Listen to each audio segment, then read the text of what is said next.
မင်္ဂလာပါခင်ဗျာဒီကနေ့မှာတော့ကျွန်တော်တို့မြန်မာလူမျိုးတွေအင်မတန်ကြိုက်နှစ်သက်ပြီးကျမ်းမာရေးအတွက်စေဘက်ဝင်တဲ့ဆိုတဲ့ဇီတိကိုအစာအိမ်ယောဂအခန့်ရှိတဲ့သူတွေစီးကျူသွေးကျူယောဂအခန့်ရှိတဲ့သူတွေနဲ့ခွဲစိတ်ကုသမှုခံယူမဲ့သူတွေစားသုံးတယ်လားဒီမေခွန်းတွေရဲ့အဖြေကိုဒီဗီဒီယိုလေးထဲမှာအသေးစိတ်ပြောပြပေးတော့မှာဖြစ်လို့ line နဲ့ comment လေးပေးထားပြီးအဆုံးထိကြည့်ရှုပေးကြပါအောင်ခင်ဗျာဇီတိဟာဗီတာမင်စီဓာတ်ကျွဲသွားပြီးကိုခံအားကိုကောင်းမွန်စေတာမှန်ပေမဲ့အခုပြောပြမဲ့သူ10မျိုးကတော့မိမိကျန်းမာရေးအရှိန်တွေပေါ်မူတည်ပြီးလုံးဝရှောင်ကြတာမျိုးဒါမှမဟုတ်ပမာဏကိုချော့ချပြီးတတိထားစားသုံးနေတာမျိုးပြုလုပ်သင့်ပါတယ်ခင်ဗျာနံပါတ်1ကတော့အစာအိမ်ယောဂအခန့်ရှိသူများဖြစ်ပါတယ်ဇီတိအထူးတစ်ဖြစ်ဇီတိစိတ်တွေမှာအရှင်ဓာတ်နဲ့အဆစ်ဓာတ်ပါဝင်မှုများပါတယ်ဒါကြောင့်အစာအိမ်ရောင်ရမ်းတာအစာအိမ်အောက်တာမကြခဏဖြစ်တတ်တဲ့သူတွေအနေနဲ့ဇီတိကိုအများကြီးစားလိုက်မိ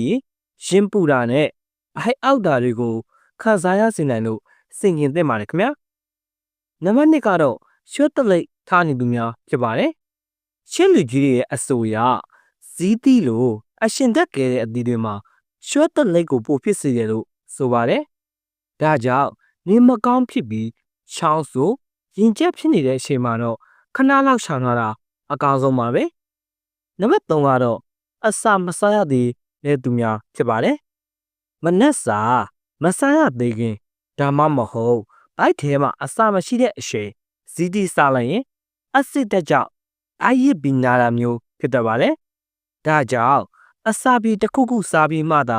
ဇီတိကိုစားသင့်ပါတယ်ခင်ဗျာနံပါတ်4ကတော့စိတ်ငြိမ်စေတောင်းနေရတဲ့သူများဖြစ်ပါတယ်လေ့လာချက်တချို့အရဇီတိအထူးတစ်ဖြစ်ဇီတိအစီနှစ်ကစိတ်ငြိမ်စေတချို့ရဲ့အာနိသင်ကိုပြောင်းလဲစေနိုင်တယ်လို့ဆိုပါတယ်ဒါကြောင့်ပုံမှန်စေးတောင်းနေရတဲ့သူတွေအနေနဲ့ဆရာဝန်ကိုမေးမြန်းကြည့်တာအကောင်းဆုံးပါပဲနံပါတ်5ကတော့ကိုဝင်ဆောင်မိခင်လောင်များဖြစ်ပါတယ်ကိုဝင်ဆောင်ချိန်မှာ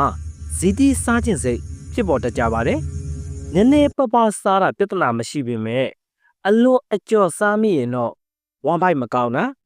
အစာရင်အောက်တာတွေဖြစ်ပြီးမိခင်ရောခလေးပါနေမကောင်းဖြစ်နိုင်လို့စင်ကျင်သင့်ပါတယ်ခင်ဗျာနံပါတ်6ကတော့သွားကျန်းမာရေးအားနည်းသူများဖြစ်ပါတယ်ဇီတိမှာပါတဲ့အက်ဆစ်ဓာတ်ကသွားရဲ့ကြည်လွှာတွေကိုပျက်စီးစေနိုင်ပါတယ်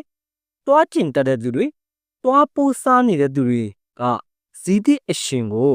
အလွန်အကျော်စားရင်သွားနာကျင်မှုကိုပိုဆိုးစေလာနိုင်ပါတယ်ခင်ဗျာနံပါတ်9ကတော့ခွဲစိတ်ကုသမှုခံယူမဲ့သူများဖြစ်ပါတယ်ခုနကပြောသလိုပဲဇီတိကသွေးရင်းတကြားတဲ့ကိုအပြောင်းလဲဖြစ်စေနိုင်တာကြောင့်ခွဲစိတ်မှုမပြုလုပ်ခင်အနည်းဆုံး2ပတ်လောက်အလိုကလေးကဇီတိစားသုံးခြင်းကိုရပ်နာထားဖို့ကျွမ်းကျင်သူတွေကအကြံပြုထားကြပါတယ်နံပါတ်10ကတော့one pipe လေပွားတတ်တဲ့သူများဖြစ်ပါတယ်ဇီတိရဲ့အခွန်ကအမြင့်တက်များပြီးရှေ့ဖြတ်ဖို့ခက်ခဲတတ်ပါတယ်အစာမကြီးလေပွားလွယ်တဲ့သူတွေအနေနဲ့ဇီတိကိုအများကြီးစားမိရင်ဘိုက်ကဲတာလေထိုးလေအောက်တာမျိုးတွေဖြစ်နိုင်တာမို့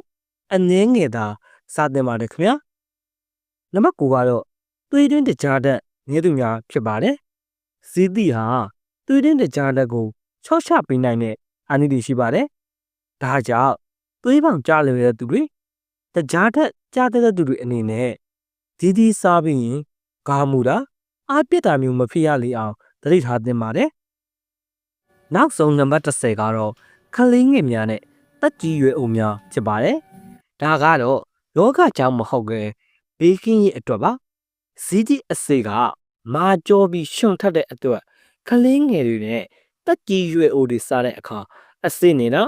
အစာပြုံထိခိုက်တာမျိုးမဖြစ်ရအောင်ဘေးကနေခရီးစိုက်ပေးဖို့လိုပါတယ်ခင်ဗျာဟုတ်ကဲ့ပါခင်ဗျာအခုပြောပြပေးခဲ့တာကတော့ဇီတိကိုအထူးစင်ကျင်စားသုံးတဲ့သူ10မျိုးအကြောင်းပဲဖြစ်ပါတယ်ရှုံုံပြီးပြောရရင်တော့ဇီတိကစိတ်ဖက်ဝင်ပေမဲ့တန်ဆေးလွန်ပေးဆိုသလိုကိုကျမရဲ့အရှင်နေပေါ်မူတည်ပြီးရှင်းချိန်စားသုံးကြဖို့တိုက်တွန်းလိုပါတယ်ခင်ဗျာအခုဗီဒီယိုမှာတင်ပြခဲ့တဲ့အကြောင်းအရာတွေကကျမရဲ့ဘ ഹു တုဒအနေဖြစ်တာတင်ပြခြင်းဖြစ်ပါတယ်ဇီတိဒါမှမဟုတ် တခြားအာဟာရတွေကိုပြောင်းလဲမစားတော့ခင်မှာနားလည်တက်ကြွတဲ့ဆရာဝန်နဲ့တိုင်ပင်ဆွေးနွေးဖို့အကြံပြုပြစေခင်ဗျာဒီဗီဒီယိုလေးကိုနှစ်သက်တဲ့ဆိုရင် like and share လုပ်ထားပေးဖို့လည်းမမေ့ပါနဲ့နော်